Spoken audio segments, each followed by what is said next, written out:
Coach, entrepreneur physique en ligne, une agence, promoteur, agent immobilier, bref, si tu cherches des clients et que des fois tu fais des clients à 3 000 € par mois, des fois à 5 000, des fois à 8 000, puis tu reviens à zéro, etc., etc., et que tu ne comprends pas pourquoi tu n'arrives pas à stabiliser ton acquisition client, et que tu n'arrives pas à déplacer ce fameux 10 000 € par mois, alors reste bien sûr dans cette vidéo car je vais te partager 20 leçons concrètes que j'ai apprises cette année sur le terrain et qui vont te permettre à toi de ne pas faire ces erreurs en 2026, de faire de 2026 une très bonne année pour toi, de pouvoir avoir un système d'acquisition client optimisé pour avoir des prospects qualifiés, prêts à acheter ton service dès maintenant. Moi, c'est Elias Elakari. J'accompagne des entreprises depuis plus de 4 ans dans le service du marketing digital. Donc, je propose notamment un service sur les publicités, les tunnels d'acquisition, le closing. Et bref, aujourd'hui, je ne parle pas de moi, je parle de mes leçons et comment vous pouvez bénéficier de mes apprentissages pour stabiliser votre acquisition client, avoir tout le temps des clients, tous les jours des nouveaux leads et enfin vivre de votre activité. Allez, c'est parti pour la première leçon. La première leçon que j'ai apprise cette année, c'est la compétence reine, c'est l'acquisition client. C'est pas cette année, ça fait plusieurs années que je travaille sur ça, mais je peux parler de plusieurs cas dont j'ai aidé de coachs comme Samir, comme Tertio, à faire exploser leur chiffre juste avec de l'acquisition client, pub VSL closing. Très simple, pub tunnel VSL closing. Ça a été, c'est le niveau le 1, si je peux dire, en publicité, même niveau 2, niveau 1, ce serait pub, abonné, mais là, c'est le niveau le plus simple, et ce qui permet justement de tous les jours vous rendre visible face aux prospects et de tous les jours proposer votre méthodologie, votre protocole et proposer un appel, un rendez-vous. Et c'est ça, Internet, c'est que 24 heures sur 24, 7 jours sur 7, il y a des personnes qui sont intéressées par votre sujet, qui veulent développer leur activité, qui veulent se transformer, avoir des nouveaux résultats, qui veulent, bref, vous m'avez compris, il faut avoir un système. Et le premier système reste les pubs, les tunnels VSL closing. Et et si actuellement tu n'as toujours pas de système, il va falloir que tu t'y mettes parce que c'est très simple à créer des publicités. C'est devenu simple de faire des tunnels, c'est devenu simple de faire des VSL webinaires. Je ferai une vidéo pour comment faire une VSL, comment faire les webinaires et ne plus rester dans le mode espoir. Je ne sais pas d'où va venir mon prochain client. Non, vous devez avoir des systèmes où vous savez exactement combien de prospects vous allez avoir chaque jour, combien d'appels vous allez avoir chaque jour et combien de clients vous allez générer chaque mois. Donc, commence avec simple, crée des publicités avec ton téléphone et redirige vers une page de réservation, Calendly, iClose, qu'importe. 2, les coachs ne sont pas des closers et c'est OK. Moi, j'ai compris que les coachs, ils veulent juste coacher. Ils veulent pas faire la création de contenu. Alors, s'ils en font, c'est difficile pour eux parce que c'est pas, ils aiment parler de leur expertise, ça, ils aiment bien. Mais par contre, faire des reels qui va convertir en prospect chaud, ça, c'est autre chose. Et si on leur demande en plus de faire du marketing, ils aiment pas. Ils ont l'impression de forcer. Et si ils font du closing, et là encore, ils ont l'impression de forcer la vente, alors que non. Le closing, s'il est bien fait, c'est juste faire prendre la bonne décision au prospect. Donc, j'ai travaillé avec des coachs qui détestaient vendre et en installant un tunnel VSL avant l'appel, déjà leurs prospects, ils étaient beaucoup plus conscients et ils étaient même déjà convaincus que la personne qu'ils allaient avoir en appel était la bonne personne pour eux. Donc, créez une vidéo, vous allez prévendre votre offre, parler de votre promesse, parler du process que vous allez mettre en place chez eux, le process que vous avez mis en place chez vos clients, quels résultats ils ont eu, quels sont les témoignages clients, et ensuite, quand vous allez proposer l'appel. Vous ne pouvez pas directement proposer un appel, non. D'abord, vous parlez de pourquoi ils n'ont pas réussi sans vous, qu'est-ce qu'ils ont tenté sans vous, quel est le nouveau process à mettre en place, quels sont les résultats que vous avez obtenus, quels sont les témoignages clients et ensuite vous proposez un appel découverte d'audit offert. Très important, on est sur le marché français, les Français aiment le gratuit, donc offrez du gratuit. 2, un contenu sans système, c'est que du bruit. Je vois beaucoup de gens créer beaucoup de contenu, mais il n'y a pas d'appel à l'action en bio, il n'y a pas d'appel à l'action dans leur contenu. Et en fait, vous pouvez publier tous les jours du contenu. Je me rappelle d'un coach sportif, et tous les jours, il publie du contenu, et du contenu monté. On ne parle pas du contenu brut, du contenu monté, et pourtant zéro rendez-vous. Alors du coup, on a fait des publicités dont l'appel à l'action, c'était de recevoir des DM, donc envoyer un DM. Là, la personne, elle cherche pas forcément un rendez-vous, elle cherche à avoir de l'interaction, mais surtout des discussions avec des potentiels prospects.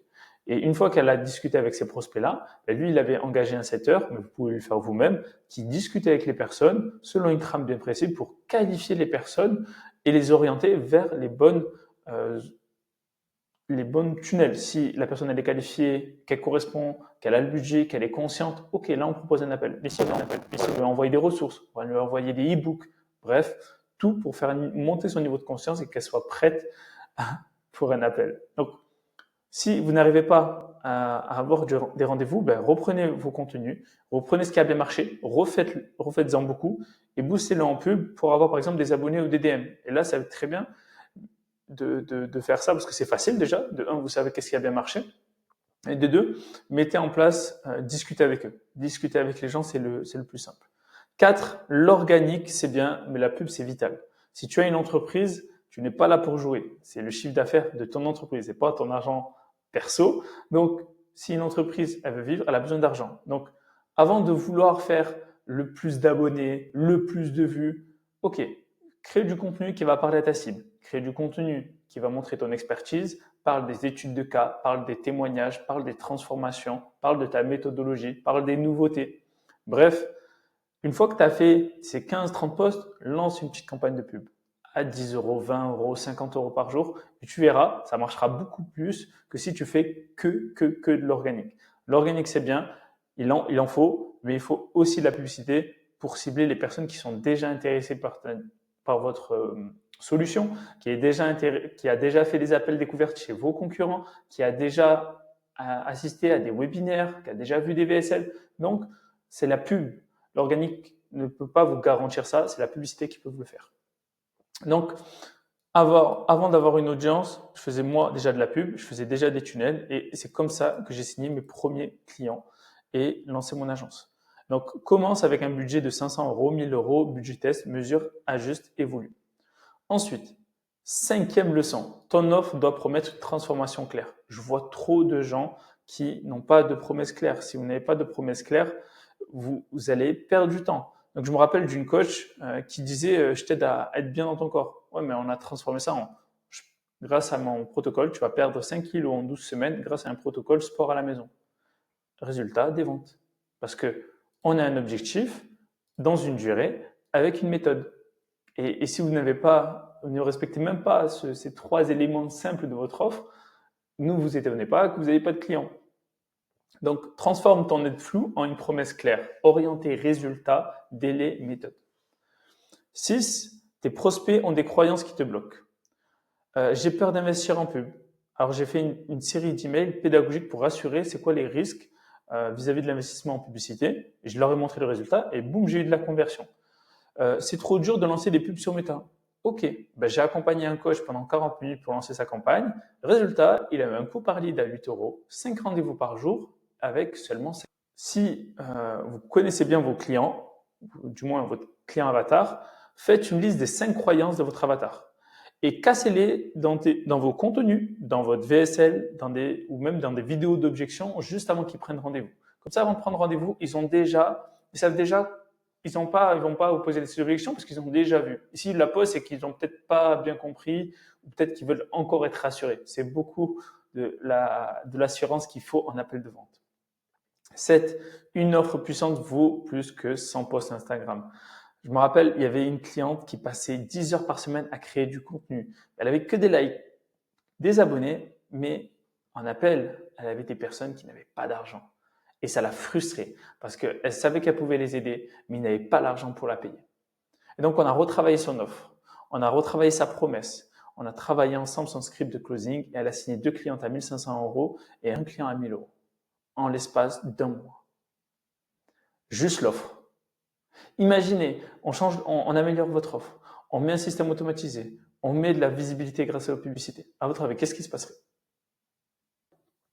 Avant de créer du contenu, et c'est bien, si vous êtes à l'aise avec la caméra, si vous êtes à l'aise avec la création de contenu, c'est bien. Mais si vous n'avez pas de vente, peut-être qu'un des éléments, si vous ne faites pas déjà 10 000 euros par mois, c'est peut-être que vous n'avez pas une offre qui marche. Donc, passez 80% de votre temps à améliorer votre offre, votre process de vente, votre système, et pas forcément faire le plus beau carrousel, la plus belle story, la meilleure musique en story. C'est pas ça qui va vous faire 10 000 euros par mois. Ce qui va faire 10 000 euros par mois, c'est une bonne offre qui marche et qui correspond aux attentes et aux résultats que souhaitent vos clients. 8e leçon, un seul système vaut plus que 10 outils. Alors moi, par exemple, j'utilise principalement et même uniquement pub, tunnel court et ensuite VSL ou webinaire et ensuite rendez-vous closing. Moi, je fais pas des longs funnels, des longues pages de vente, je fais pas de low ticket, je fais pas de la pub sur toutes les plateformes, même si je sais le faire et je l'ai fait sur certains clients. Je fais pas plusieurs offres, j'en fais une ou deux et voilà. L'objectif, c'est de choisir un seul chemin pour convertir. Simplifiez-vous la vie, testez et ensuite vous allez scaler. Un seul, une offre, un canal et des résultats sur un seul avatar. Donc, un seul avatar, un seul offre, c'est un canal. 9e leçon. Ton passé est une arme. Moi, par exemple, j'étais ingénieur, j'étais habitué à piloter des systèmes complexes et je l'ai transformé mon advantage par rapport aux autres agences marketing, qui est plutôt sur comment bien piloter les KPI d'acquisition client et surtout comment faire des systèmes optimisés pour la conversion. Je vois beaucoup de coachs qui butent parce que au niveau technique, ils sont limités, ou ils ont peur, ou ils comprennent pas pourquoi ça marche pas pour eux. Et ça a été un gros avantage par rapport à mes concurrents, parce que moi, c'est facile, entre guillemets, de rentrer dans le technique, de trouver des solutions et surtout de les faire avancer. Donc, par rapport à vous qui êtes coach, entrepreneur, bref, c'est quel élément de votre histoire perso peut vous asseoir la légitimité, même si c'est pas forcément glamour ou sexy en le disant. 10, ce qui t'a bloqué bloque tes clients. Je me rappelle quand j'ai commencé l'entrepreneuriat, j'ai fait du e-commerce et après j'ai vendu pas mal de services, de tout, des sites, des boutiques et bref. Et quand je me suis spécialisé sur que les coachs en ligne avec un système d'acquisition payant en publicité. Au début, je vendais mes premières prestations à 500 euros par mois. Maintenant, je les vends à 5 000 euros par mois.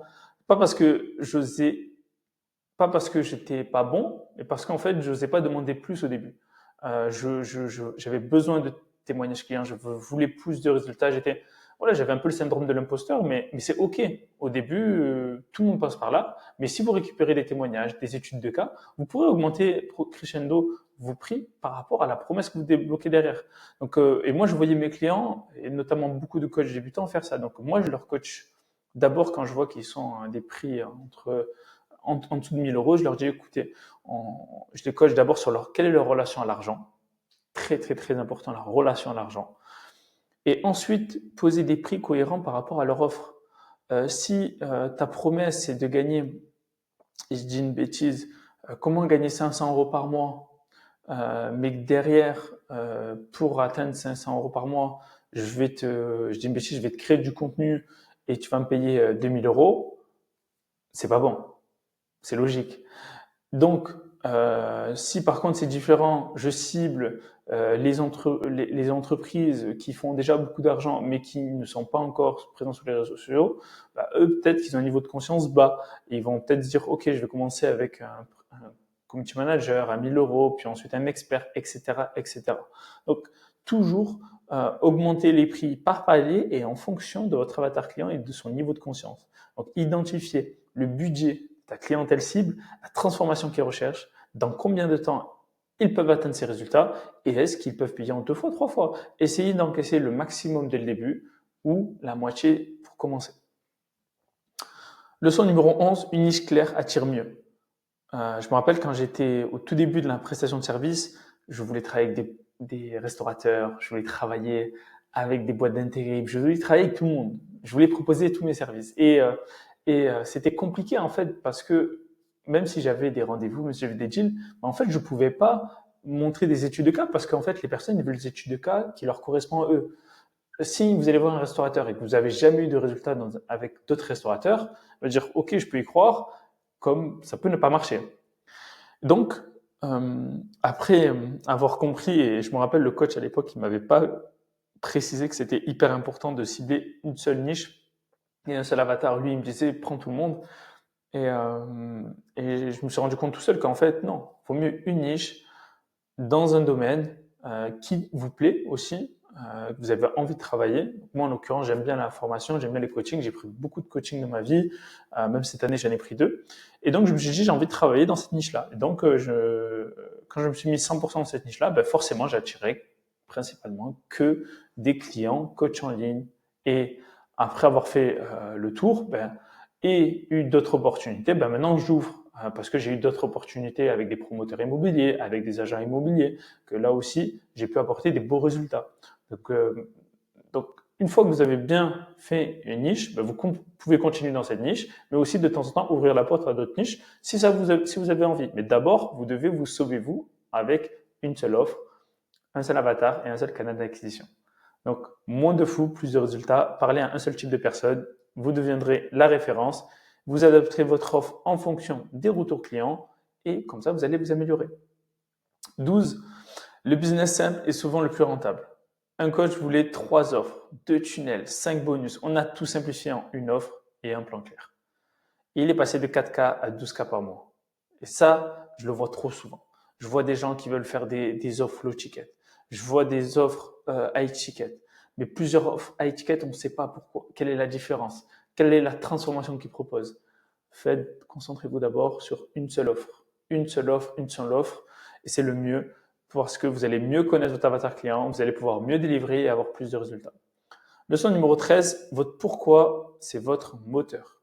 Moi, je lis tous les jours mon pourquoi, pour ma famille, pourquoi je le fais, pourquoi c'est important de faire ce que je fais vis-à-vis de ma foi, ma vision, où je veux être dans 5 ans, où je veux être dans 10 ans, pourquoi j'ai besoin de tout ça, pourquoi j'ai envie d'être cette version-là de moi. Donc, si vous n'avez pas encore écrit votre pourquoi, écrivez-le et gardez-le visible tous les jours, vous devez le lire. Et c'est pour cette raison-là aussi peut-être que vous faites des bons mois et des mauvais mois, parce que des fois, vous oubliez quel est votre objectif. Et c'est très important de tous les jours se ramener pourquoi vous voulez atteindre vos objectifs. Alors, quand on commence, tout le monde veut la Lambo, mais peu veulent faire des pubs. Alors ça, je le vois souvent, des gens qui veulent vite atteindre les 10 000 euros, les 20 000 euros, les 30 000 euros, et quand je leur demande c'est quoi le budget publicitaire, ben c'est 500 euros. Il y a un écart entre tes envies et ce que tu as à disposition. Et eux, ils me disent, ouais, mais je sais pas. Bah ouais, mais sois logique.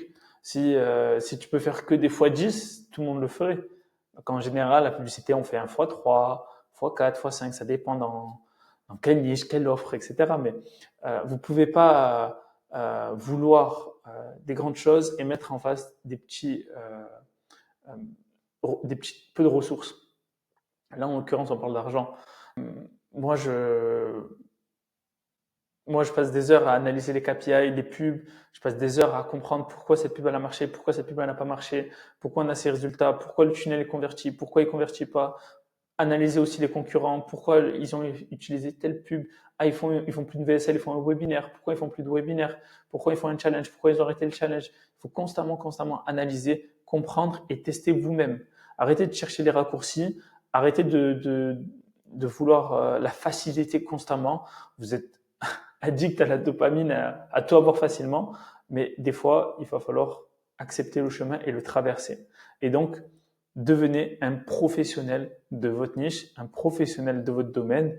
Analysez, connaissez vos chiffres et optimisez. Leçon numéro 15, personne ne viendra te sauver, gère ton acquisition client. Je vois trop de gens qui, dès qu'ils n'arrivent pas à trouver des clients, ils veulent déléguer. Ah, je sais pas faire de la prospection, ça marche pas, je vais trouver un setter. Ah, je sais pas faire de la pub, je vais trouver un média buyer. Ah, je sais pas faire des bons appels de vente, je vais déléguer un closer.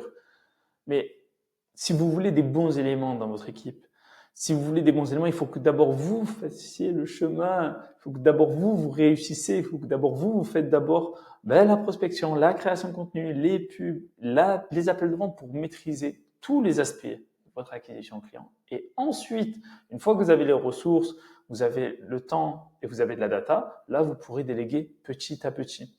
Donc, moi, je me rappelle, j'avais commencé avec la prospection manuelle. Je crée du contenu, prospection. Je contactais 30 personnes par jour. Et ensuite, une fois que j'ai pu, j'ai lancé de la pub, j'ai fait des tunnels. Ensuite, j'ai automatisé. Aujourd'hui, c'est ce système qui me ramène des clients. Je lance une pub, je teste, je vois, ça marche, j'augmente, ça marche pas, je coupe, j'analyse. je refais plus de la prospection, à part si c'est ultra ciblé. Si je sais que ces personnes-là, je suis convaincu à 200% que je peux les aider, là, je peux leur envoyer un message. Mais sinon, la plupart du temps, c'est bien de la pub. Et donc, chaque jour où tu ne maîtrises pas ton acquisition, ben, c'est un jour de risque. Ça, c'est très, très, très important.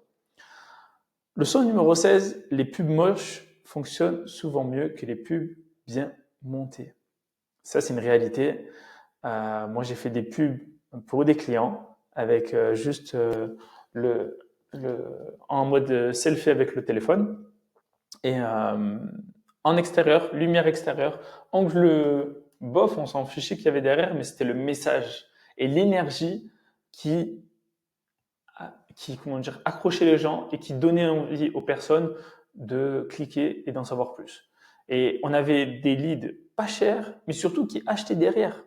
Alors que quand on faisait des vidéos, des pubs, podcasts bien montés, ultra pro, là on avait des coûts par lead à 15 euros par lead. Alors certainement des gens qui consomment plus de podcasts, mais derrière, il fallait comment dire, dépenser beaucoup plus pour le même nombre de prospects.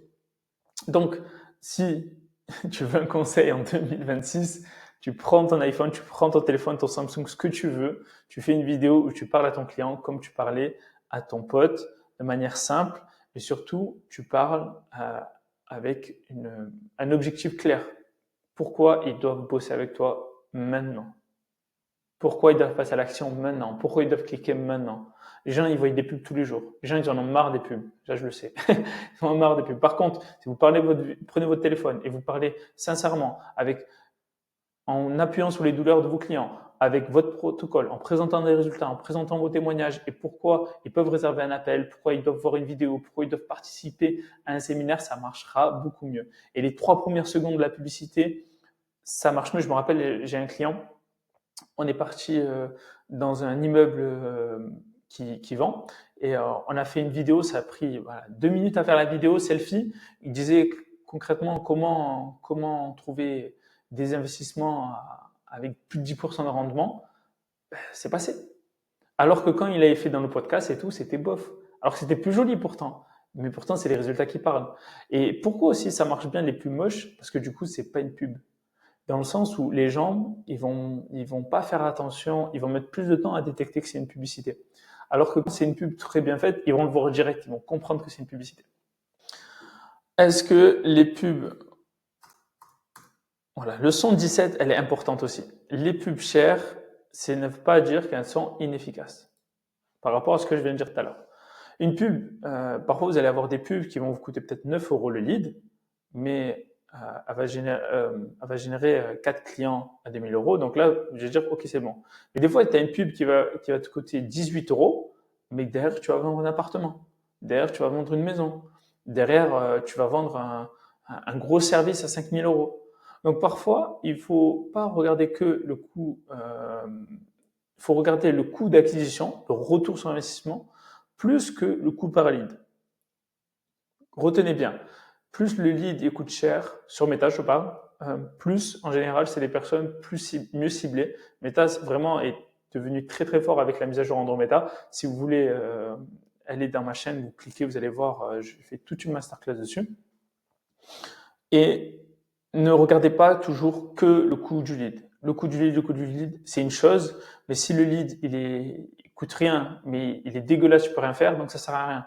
Vaut mieux avoir un lead un peu plus cher, mais derrière qui achète, qu'un lead pas cher, mais qui n'achète pas. Et vous allez perdre du temps, vous allez perdre votre énergie, vous allez être frustré, et donc vous allez du coup peut-être même couper les pubs. Tout ça parce qu'en fait vous avez mal analysé et vous comprenez pas pourquoi ça marche pas pour vous. Leçon numéro 18, résultat faible, forme-toi encore. Forme-toi encore. Je me rappelle, j'avais un client qui est venu parce qu'il avait des campagnes qui marchaient pas. Il m'appelle et tout, il me dit voilà, je comprends pas, j'ai une personne qui fait les pubs.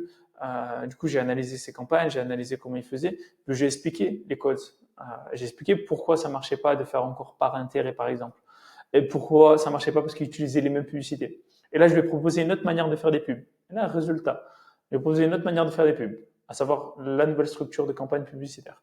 Comment mieux faire des publicités? Parce que maintenant, c'est la créative, c'est le contenu publicitaire qui est plus important que la structure. Si vous voulez retenir aussi, c'est très important ça.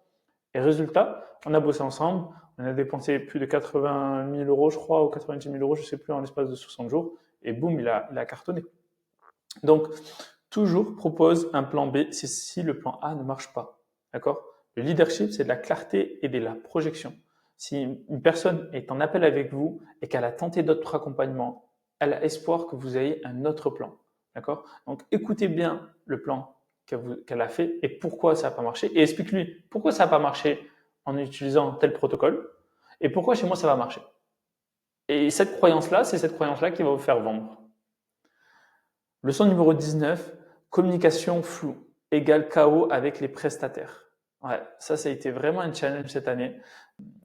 Je travaille avec des prestataires, je leur demande des scripts et des fois, je vois le message marketing, il n'est pas bon. Mais c'est pas forcément de leur faute, c'est parce que mon brief, ce que je voulais, n'était pas assez clair.